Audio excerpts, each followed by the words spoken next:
नमस्कार, मेरा नाम है विवेक वैभव और आप देख रहे हैं Makkeshwar awakens. Direct action day ये वो टर्म है जो इस देश के लगभग सभी हिंदुओं को याद करके रख लेना चाहिए था। लेकिन अफसोस की बात यह है कि लगातार इसका शिकार होने के बावजूद भी ये क्या होता है ये ज्यादातर हिंदुओं को इस देश में पता ही नहीं। मोहम्मद अली जिन्ना ने 1946 में इस टर्म को सबसे पहले क्वाइन किया था और तब से मुसलमान लगातार इसको हिंदुओं के खिलाफ यूज करते आ रहे हैं। लेकिन इस देश का हिंदू तो चादर तान के सोया हुआ है। ये वही मोहम्मद अली जिन्ना है जिसने मुस्लिम लीग बनवाई, पाकिस्तान बनवाया और खुद ये मुसलमान था भी नहीं, बल्कि ये तो फर्स्ट जनरेशन कन्वर्ट था। पर आज इस बारे में बात नहीं करेंगे। ये डायरेक्ट एक्शन डे अब तक इस देश में 3 बार हो चुका है। पहली बार 1946 में जब मुस्लिम लीग ने बंगाल में ये साजिश रची थी कि किस तरह से कोलकाता, जो कि उस वक्त कैलकाटा था, उसको ईस्ट पाकिस्तान में मिला लिया जाए, जो कि आज का बांग्लादेश है। फिर ये 1990 में कश्मीर में किया गया जब 7 लाख हिंदुओं को मारकर वहां से भगा दिया गया, और बाद में 2020 में दिल्ली में भी किया गया। कश्मीर की बात मैं पिछले वीडियो में कर चुका हूं और दिल्ली की बात फिर कभी करेंगे। पर मैं आज ये बताना चाहता हूं कि आखिर ये डायरेक्ट एक्शन डे होता क्या है, किस तरह से ऑर्गेनाइज किया जाता है, इसका पर्पस क्या होता है और इसका इम्पैक्ट क्या होता है और किस पे होता है, कौन से वो लोग होते हैं जो इसको करते हैं, और जब बंगाल में पहली बार ये किया गया था तो उसका पर्पस क्या था, और फिर इसमें उस वक्त के बड़े लीडर्स की भूमिका क्या रही थी, इसकी भी बात करेंगे, चाहे वो मुस्लिम लीग के लीडर्स हों या फिर कांग्रेस के। इसमें बात गोपाल पाठा यानी कि गोपाल चंद्र मुखर्जी की भी आएगी, जिन्होंने मोहम्मद अली जिन्ना के इस डायरेक्ट एक्शन डे को उस पे ही उल्टा कर दिया था और लगभग फेल कर दिया था। तो दरअसल बात शुरू होती है 1940 के लाहौर प्रपोजल से, जिसमें मुस्लिम लीग ने लगभग ये प्रपोज कर दिया था कि भाई हिंदू मुस्लिम साथ नहीं रह सकते और हम आजादी के बाद हिंदुओं के गुलाम बनकर नहीं रहना चाहते, इसलिए हमको अलग मुस्लिम देश पाकिस्तान चाहिए। हालांकि ये बात उससे बहुत पहले से ही शुरू हो चुकी थी, जब सर सैयद अहमद खान ने पहली बार 2 नेशन थ्योरी दी थी। पर यह थियोरी 1946 आते आते तक काफी शेप लेने लग चुकी थी। 1946 में कैबिनेट मिशन प्लान के तहत अंग्रेजों ने यह प्रपोज किया था कि भाई भारत के जितने भी प्रांत हैं उनको धर्म के आधार पर बनाया जाएगा। जैसे आज जो भारत के प्रांत हैं उनको लैंग्वेज के आधार पर बांटा गया है कि कोई भोजपुरी का है तो कोई हिंदी का है तो कोई मराठी का है तो कोई तमिल तेलुगु का, उस तरह से उस वक्त में इन्होंने ये प्लान बनाया था कि इसको हम लोग धर्म के आधार पर बांटेंगे कि किस एरिया में कौन से धर्म के लोग ज्यादा रहते हैं। उस वक्त तो जिन्ना मान गया, पर बाद में जिन्ना को लगने लग गया कि भाई वो कांग्रेस से अपनी बात मनवा नहीं पा रहा है और अल्टीमेटली उसको ये दिख रहा था कि इसमें मुसलमानों का नुकसान ही हो रहा है। नुकसान मतलब उसको ऐसा लग रहा था कि भाई अल्टीमेटली हम हिंदुओं के गुलाम बन के ही रहेंगे। तो उसने इससे हाथ पीछे खींच लिए और इसको मानने से ही मना कर दिया। तब यहां से ये खेल शुरू होता है डायरेक्ट एक्शन डे का, जब जिन्ना ने ये कॉल दी कि भाई कैलकाटा में मुसलमानों को एक बहुत बड़ा आंदोलन करना चाहिए ताकि उस समय के डिस्पेंसेशन पे पॉलिटिकल प्रेशर बनाया जा सके और दुनिया को यह पता चले कि मुसलमान अपने हक के लिए जगे हुए हैं और जिंदा हैं। हालांकि कहने के लिए तो ये आंदोलन था और आंदोलन के तौर पर यह कॉल दी गई थी, लेकिन ये उस वक्त का सबसे बड़ा हिंदू जेनोसाइड था जिसको कांग्रेसियों ने और कांग्रेसी समर्थित लेफ्टिस्ट हिस्टोरियंस ने भी आज तक छुपा कर और दबा कर रखा हुआ है। और हिंदू तो होता ही है बड़े समझदार और जानकार टाइप का प्राणी, उसे तो ये सब बातें ना पता होती हैं ना ही वो पता करना चाहता है। वो बस एक तरफा सेक्युलरिज्म और भाईचारे का राग अलापे जा रहा है और चारा बनता जा रहा है। डायरेक्ट एक्शन डे के प्रिपरेशन के लिए मुस्लिम लीग्स ने पर्चे भी यानी कि लीफलेट्स भी छपवाए और बांटे, जिसमें ये लिखा हुआ था कि भाई अल्लाह ने हमको ये अपॉर्चुनिटी दी है, वो भी रमजान के महीने में, कि हम ये आंदोलन प्रदर्शन करें और अब भिखारियों की तरह रहना बंद करें और अपना देश बनाए जहां इस्लाम और इस्लाम को मानने वाले लोग हीरो की तरह रहेंगे। देखिए ये वही रमजान का पाक महीना है जिसमें मोहम्मद साहब ने बहुत सारी लड़ाइयां लड़ी थी। इनकी जितनी जंगें हैं वो सब रमजान के महीने में ही लड़ते हैं ये लोग, और ये डायरेक्ट एक्शन डे भी रमजान के महीने में ही, पाक महीने में, और इसको कहते हैं कि ये पाक महीना। ये शायद दिन भर ना खाने और ना पानी पीने की ट्रेनिंग इसीलिए दी जाती थी कि सुबह उठ के खा पी लो और फिर दिन पे जंग पे रहो दिन भर, और वापस रात में आकर के फिर खाओ पियो और रोजा तोड़ो।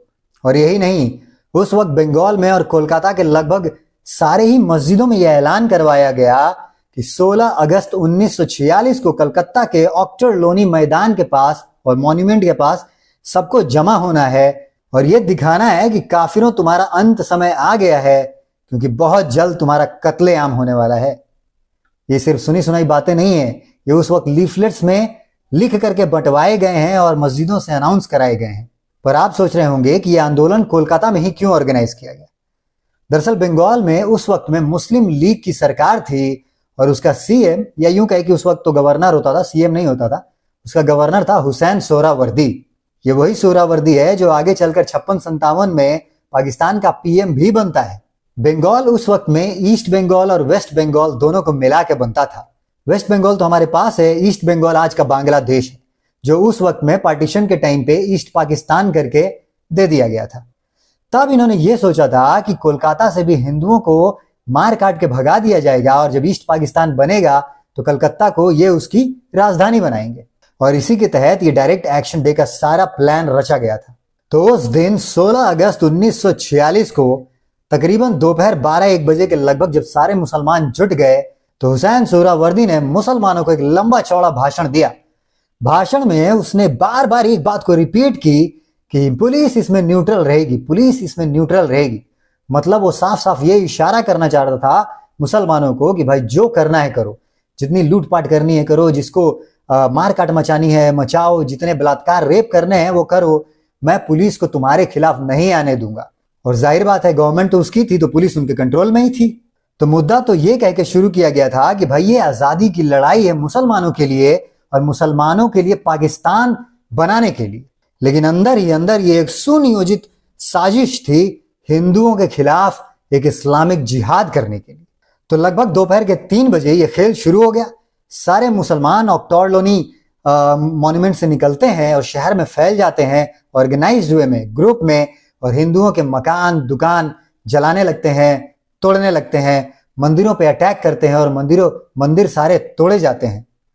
और जैसा कि हर जिहाद में होता ही है, इनका मेन टारगेट मंदिर ही होता है सबसे पहले, क्योंकि इनको बुत शिकन बनना है, बुत परस्त बनना नहीं है, बुत तोड़ने वाला बनना है। अभी आपने बांग्लादेश की घटना में भी ये देखा होगा, मुद्दा तो स्टूडेंट प्रोटेस्ट का था लेकिन अल्टीमेटली हुआ वही, उसके नाम पे इन्होंने मारा काटा हिंदुओं को, रेप बलात्कार किया हिंदुओं का और मंदिर वगैरह भी लगातार तोड़े हिंदुओं के। तो जो हिंदू जहां मिल रहा था उसको काटा जाने लगा, मारा जाने लगा। और औरतों के साथ तो मुसलमान हमेशा ही वही करते हैं, सेक्सुअल अटैक, क्योंकि औरतों को तो ये इंसान समझते नहीं, ये तो सिर्फ उनको भोग की वस्तु समझते हैं और बच्चा पैदा करने की मशीन समझते हैं। तो हिंदू औरतों के साथ रेप्स किए जाने लगे और उनको रेप कर करके सड़कों पे मार मार करके फेंका जाने लगा, उनके अंग प्रत्यंग काटे जाने लगे। एक स्पेसिफिक इंसिडेंट आपको बताता हूँ, बेथ्यून कॉलेज और उसके आसपास के एरिया में जितनी भी हिंदू लड़कियां थी उनको ढूंढ ढूंढ कर रेप किया जाने लग गया। और उसी एरिया में एक स्टीफेंस नाम का हॉस्टल था, उसमें भी लड़कियां रहती थी।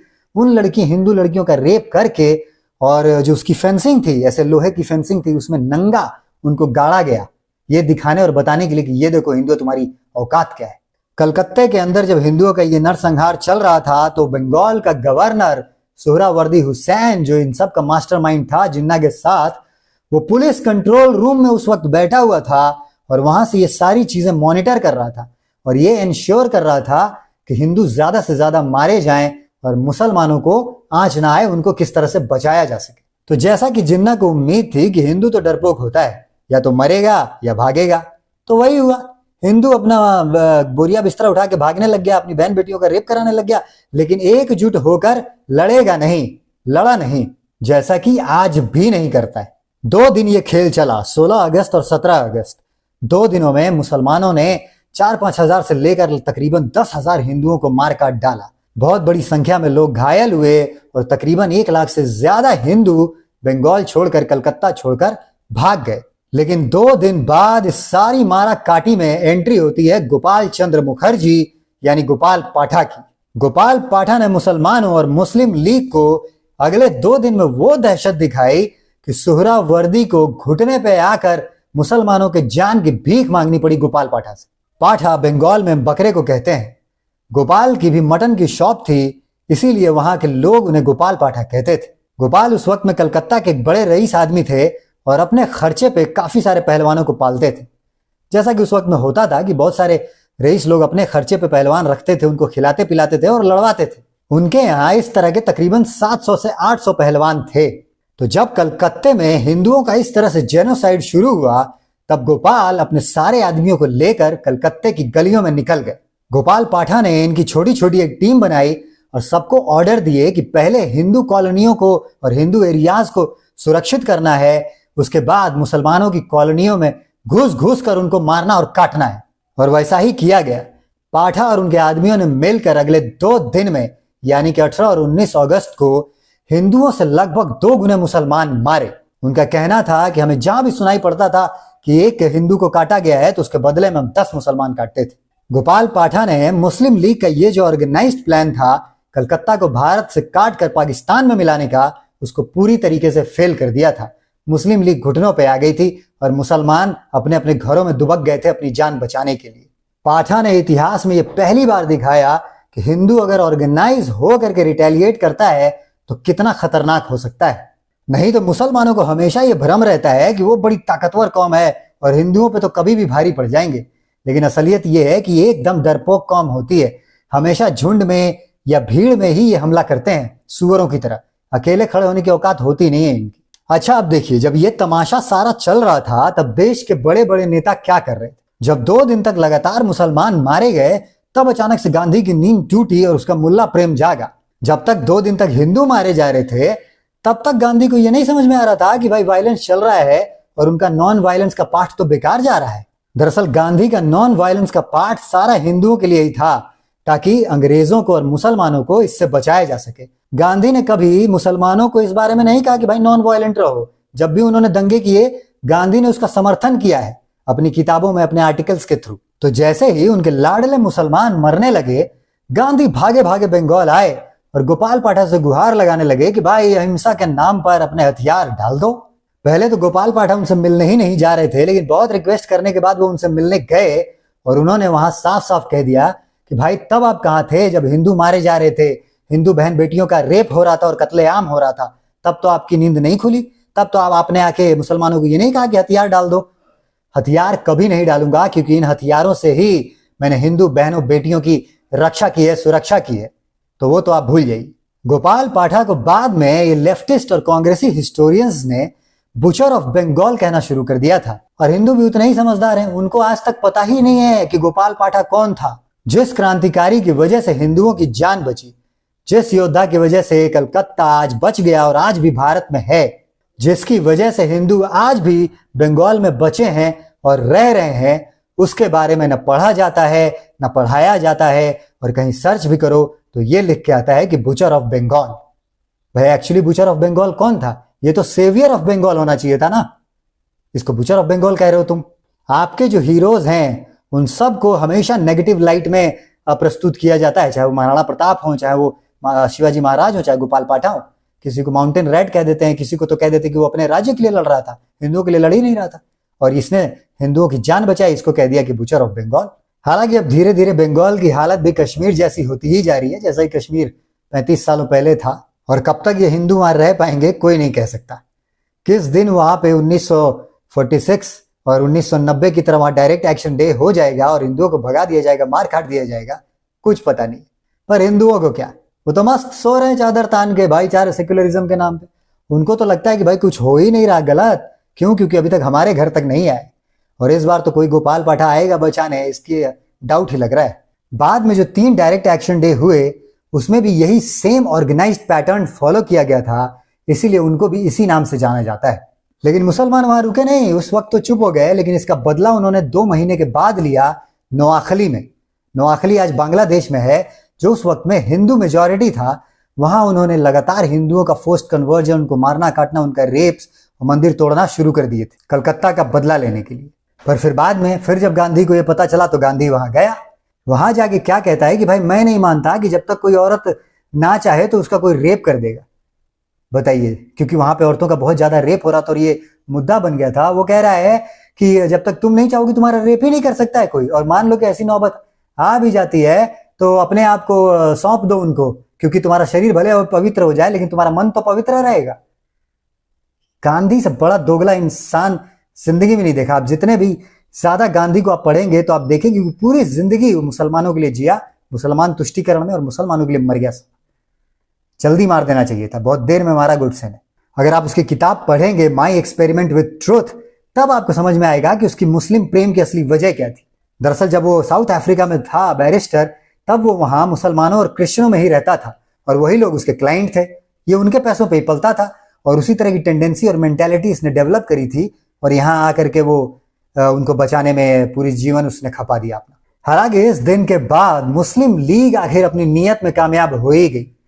वो दुनिया को, समाज को और देश को ये बताने में कामयाब रही कि हिंदू और मुसलमान एक साथ किसी भी तरह से नहीं रह सकते और देश का बंटवारा होकर ही रहेगा। हालांकि इसमें हिंदुओं की कोई गलती नहीं थी। ये तो मुसलमान ही है जो उसके अपने मजहब में उसको सिखाया जाता है कि दूसरे धर्म का एग्जिस्टेंस उसको बर्दाश्त ही नहीं। और सिर्फ भारत की बात नहीं है, हिंदुओं की बात नहीं है, वो जहां भी है, जहां उसके अलावा कोई दूसरी कौम है, वो मार काट करता है उसको, काफिर काफिर बोल के, चाहे क्रिश्चियन होंगे तो, चाहे ज्यूज होंगे तो, हिंदू हो चाहे सिख हो। और जहां कोई दूसरे धर्म का नहीं होता है तो वहां अपने धर्म में भी किसी को अहमदिया बोल के, किसी को शिया बोल के, किसी को सुन्नी बोल के, किसी को वहाबी बोल के, बरेलवी दाऊदी बोल के ये लोग मार काट करते ही रहते हैं। इनको जिहाद करना है, जन्नत में जाना है। तो यहीं से पार्टीशन वाले इस बात को बहुत पुश मिला और उसी साल आगे आने वाले जो इलेक्शंस हुए उसमें मुस्लिम लीग को पूरे देश में 114 सीटें मिली और कांग्रेस, जिसको उस वक्त में हिंदू पार्टी समझा जाता था, हालांकि वो है नहीं, उसको मात्र 86 सीटें मिली। तो वहीं से ये बात डिसाइड हो गया था कि भाई जो भारत की मुसलमान हैं वो मेजॉरिटी मुस्लिम लीग के साथ हैं और वो चाहते हैं कि भारत का पार्टीशन हो और पाकिस्तान बने। बाद में ये दंगे भारत के अन्य शहरों और अन्य इलाकों में भी फैले और आखिरकार भारत का विभाजन हुआ, जिसमें हिंदू ही मारे गए और हिंदुओं की ही जमीनें गईं। आखिरकार भारत का 1/3 हिस्सा काटकर पाकिस्तान बना दिया गया। पर असली मजे की बात तो यहां आती है, पाकिस्तान बनने के बाद भी मुसलमान पाकिस्तान गए नहीं। इलेक्शन में मुस्लिम लीग को पाकिस्तान के सपोर्ट में वोट देने के बाद और देश भर में इतनी मारकाट मचाने के बाद भी ब्रिटिश रिकॉर्ड के हिसाब से जब 98% मुसलमानों ने वोट दिया था, तब भी सिर्फ 1.8% मुसलमान ही भारत से पाकिस्तान की तरफ गए और बाकी सब यही रह गए। उनका नारा क्या था कि लड़ के लिया है पाकिस्तान, हंस के लेंगे हिंदुस्तान। मतलब ये था कि भाई वो पार्ट तो इस्लामिक हो गया, वहां जाकर क्या करोगे, वो एजेंडा तो फुलफिल हो गया। जो बचा हुआ है, जो हिंदू मेजॉरिटी है, ये जो जमीन है, इसको इस्लामिक मुल्क बनाना है ना, तो यहां रहोगे तभी हो पाएगा। ये उनके लीडर्स अंदर अंदर ही, ये खबर उनकी तो खबर मस्जिदों से फैल जाती है। और इसी वजह से जो सारे मुसलमान पाकिस्तान के लिए लड़ रहे थे और जाने को तैयार थे, अचानक से एक दिन में पाकिस्तान बनते ही उनकी सारी बुद्धि बदल गई। वो कहने लगे कि हमारी देशभक्ति पे संदेह न किया जाए। अबे सालों, तो पाकिस्तान मांग कौन रहा था बे? क्या हिंदुओं ने मांगा था पाकिस्तान? और वो धीरे धीरे अपने एजेंडे में सक्सेसफुल भी हो रहे हैं। देश में जितने राज्य और यूनियन टेरिटरीज हैं उनमें से 9 में हिंदू माइनॉरिटी में आ चुका है और बाकी के जो राज्य हैं उनमें भी काफी सारे जिलों में धीरे धीरे हिंदू काफी माइनॉरिटी में आ चुका है। पर अभी भी इस देश का हिंदू बस त्योहारों के नाम पर नाच गाना कर रहा है और मौज काट रहा है। पर कितने दिन तक काट पाएगा, उसको ना तो ये प्रेजेंट में दिख रहा है और ना ही अपना पास्ट देखकर इससे कुछ सीख ही ले रहा है वो। खैर भैया, हमें क्या, हमारा काम था बताना, हमने बता दिया। अब चाहे जगो या फिर एक और डायरेक्ट एक्शन डे में मरने के लिए तैयार रहो, जैसा कि अब तक मरते रहे हो, और भारत का एक और विभाजन कराओ। मैंने ये चैनल किसी पर्सनल गेन के लिए शुरू नहीं किया है। मेरा मुद्दा है इसके जरिए लोगों तक सोशल अवेयरनेस फैलाना। तो अगर आपकी अंतरात्मा अभी जिंदा है तो आप भी जुड़िए, चैनल को लाइक, शेयर और सब्सक्राइब करिए ताकि ये बात और ज्यादा से ज्यादा लोगों तक पहुंचे। तो फिर मिलेंगे अगले किसी इसी तरह के इन्फॉर्मेटिव वीडियो में, और ये वीडियो पूरा देखने के लिए धन्यवाद।